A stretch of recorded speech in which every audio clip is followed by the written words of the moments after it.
لو صدفة التقيت بالشخص اللي أخذلك شنو تقول له؟ أقول له شكرا. شكرا. نعم، لأن أنا كنت مغشوش، أنا لو باقي مغمض وهيك يعني الله يعلم وين راح يقودني.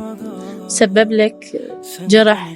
ممكن الآثار تبقى بس الجروح تطيب والحياة تستمر، ما واقفة علي. الله يعوض. ما أريدكم وانتهت. أي كل مرة أكررها وردس حق على الصور وأحرقها وأعبر. الله. عشرة بمذلة بدت شترة جباخر، وادم تمثل كذب حتى بمشاعر. الله. وادم إذا تقترب من عدها تخسرها. اي والله. وتوصلك المرحلة مجبور تكسرها. لهذا السبب قررت عشرتكم واهجرها.